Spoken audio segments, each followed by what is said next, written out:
뒤진다. 야, 너 어디 가? 야, 들어가. 싫어, 나갈 거야. 축구할 수 있어. 아니야, 못 나가. 너 못 나가. 빨리 들어가. 얼마나 위험한지 알아? 야, 빨리 들어가. 못 들어가? 빨리 들어가. 아니, 찍지 마세요. 저리 가세요. 찍지 마세요. 저리 들어가 빨리.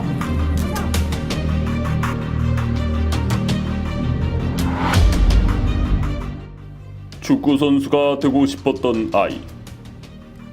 하지만 어머니는 아이를 절대 밖으로 내보낼 수 없다고 말합니다.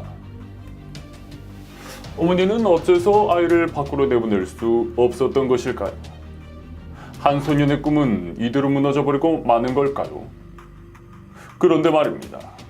어머니는 뜻밖의 이유를 말합니다. 아니 학교에서도 그렇고 뉴스에서도 그렇고 애들 절대로 밖에 내보내면 안 된다고 그러는데 아니 어떻게 애들을 밖에 내보내요? 어머니는 학교에서도 뉴스에서도 아이들을 밖에 내보내면 안 된다 그랬다고 설명했습니다. 왜 아이들을 밖에 내보내지 말라고 하는 것일까요? 우리는 그 실마리를 찾기 위해 지환이가 다니고 있다는 학교에 찾아가 봤습니다.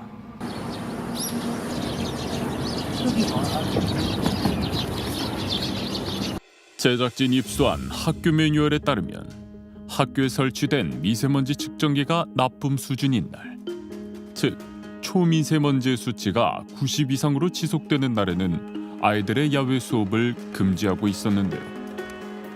정부는 야외 수업을 못하는 대신 아이들을 위한 실내 체육시설을 확대하겠다는 방침을 내놓았습니다.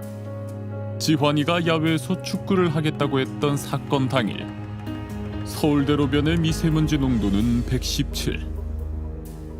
그래서 어머니는 지환이의 외출을 막았던 것입니다.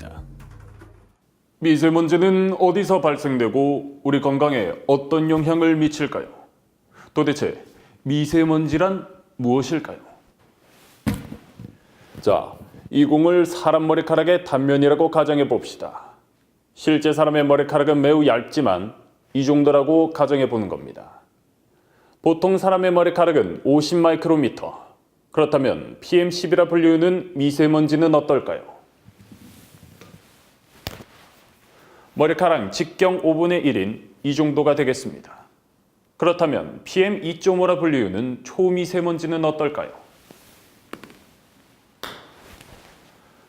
초미세먼지는 미세먼지의 4분의 1 사이즈인 이 정도가 되겠습니다. 초미세먼지는 혈관, 호흡기, 눈의 점막 등을 통해 흡수되는데요.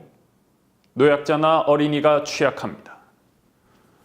우리는 이 미스테리를 미세테리라 부르기로 하고 수사에 착수했습니다. 우리는 흔히 미세먼지가 중국에서 날아온다고 생각합니다. 언론이나 각종 연구 자료에 의하면 중국의 영향력이 꽤나 큰 것은 사실인 듯합니다.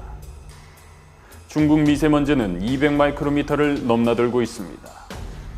봄에는 편서풍을 타고 날아와 대한민국을 덮는다고 하는데요. 그것이 사실인지 제작진은 관련 문건을 입수했습니다. 지난해 5월 미국의 나사와 한국환경과학원은 공동 연구를 통해 미세먼지의 56% 정도가 중국에서 날아오는 것이라고 설명했습니다. 2014년 정부는 한중 환경협력 양해각서를 체결했습니다.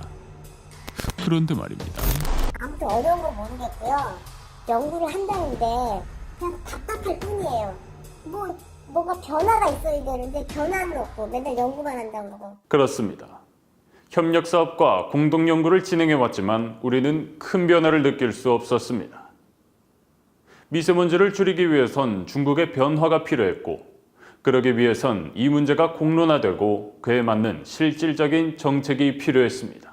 문재인 대통령은 최근 중국 방문해서 시진핑 주석과 함께 미세먼지를 줄이겠다는 환경협약을 체결했습니다. 중국은 288조를 들여서 미세먼지를 줄이는 대기 분야 개선 사업을 실시하겠다고 밝혔습니다.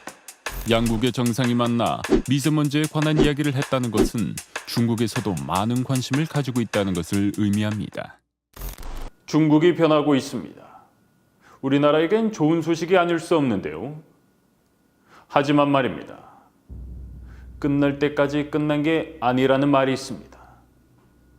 중국만 변해서는 이 미세테리를 해결할 수 없습니다.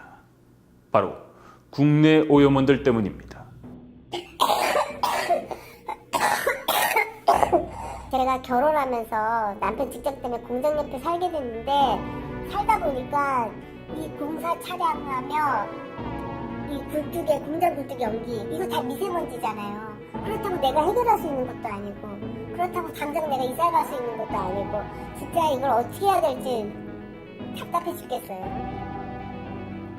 환경부에서는 미세먼지의 원인을 다음과 같이 분석했습니다. 전국 단위로는 사업장이 가장 큰 원인이었고 수도권에서는 경유차가 가장 큰 원인이었습니다. 중국과 같이 우리나라 사업장들, 공장들에서도 미세먼지에 관한 많은 문제가 있다는 걸 알 수 있었습니다. 이건 지난 환경부가 사업장 대기 오염 배출 물질을 검사했던 내용입니다. 이 문건을 보면 다양한 사업장에서 대기 방지 시설 고장, 날림먼지 억제 조치 미행 등의 이유로 적발이 되었다는 것을 알 수 있습니다. 공장 근처의 높은 미세먼지를 줄이기 위해 정부에서는 지속적으로 사업장을 집중 단속할 계획이라고 밝혔습니다. 끝날 때까지 끝난 게 아닙니다. 아직 우리에게는 수도권의 대기를 오염하는 경유차가 남아 있었습니다. 도대체 이 경유차는 어떤 정책으로 막을 수 있는 걸까요? 우리는 옆나라 일본에서 경유차 정책을 통해 미세먼지를 반이나 줄였다는 제보를 듣고 곧바로 일본으로 향했습니다.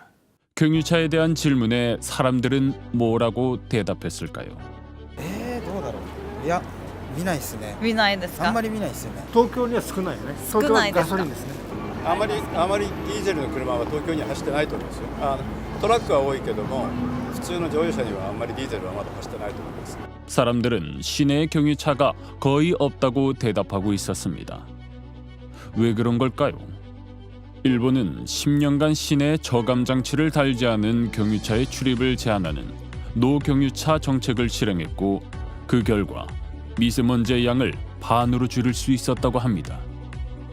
우리나라에서도 노후된 경유차의 수도권 진입을 막는 정책, 노후된 경유차 폐차 지원금, 저감장치 필수화 정책을 실시하고 있었습니다. 정리해보면 정부는 여러 가지 정책들로 미세먼지로부터 국민들을 제대로 지키려고 하고 있었습니다. 그리고 이것은 사업장과 경유차에만 국한된 것이 아니었습니다. 제작진은 아주 어렵지 않게 정부에서 작년 9월에 발표한 미세먼지 종합대책을 발견할 수 있었습니다.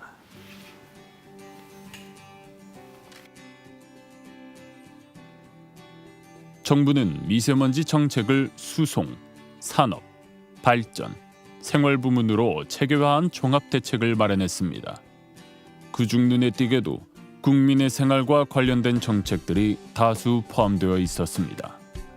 네, 요즘 미세먼지는 이거 완전 나빠서 보통 갑자기 진짜 맞아 여기에서는 한국에서 요즘 미세먼지 때문에 너무 나빠면 이거 알람이 나왔어. 그래서 이거 밖에 가면서 마스크 정말 써야 돼요. 정말 중요해요. 미세먼지 때문에 지하철도 공짜로 타고 기분이 정말 좋네요. 왜요? 오늘 지하철에서 부장님도 만났거든요. 제가 이번에 신입사원이 되어가지고 드디어 뚜벅이를 탈출하려고 자동차를 고민하고 있었습니다. 그런데 알아본 결과 정부가 전기 자동차에 대한 보조금을 지원해준다고 합니다. 제 결정은 전기자동차로 결정했습니다. 전기 자동차 그레이트! 근데 최근 뉴스 보니까 오래된 화력발전소 가동 중단시킨다고 들었거든요. 와, 이제 진짜 숨 좀 쉬겠구나 라고 생각했어요. 저는 이런 변화가 진짜 좋은 출발점이라고 생각해요. 정부는 우리가 느낄 수 없는 분야부터 느낄 수 있는 분야까지 종합적으로 대책을 마련하고 있었습니다. 그것이 알고 싶다에서 내린 미세테리의 결론은 이렇습니다. 어쩌면 우리는 미세먼지의 피해자이면서 가해자일지도 모릅니다. 그동안 우리는 성장 패러다임에 갇혀 환경 문제들을 외면하고 있었던 것입니다. 따라서 환경 문제는 우리 인간들이 풀어나가야 할 당연한 과제인 것입니다. 정부에서 마련한 미세먼지 종합대책, 우리 모두 함께 미세먼지를 줄이기 위해 한 발 한 발 나아간다면 언젠가는 맑고 깨끗한 날이 오지 않을까요? 축구 선수가 되고 싶었던 지환이와 꿈을 꾸고 있는 많은 국민들이 걱정 없이 숨 쉴 수 있는 맑은 대한민국을 기대해 봅니다.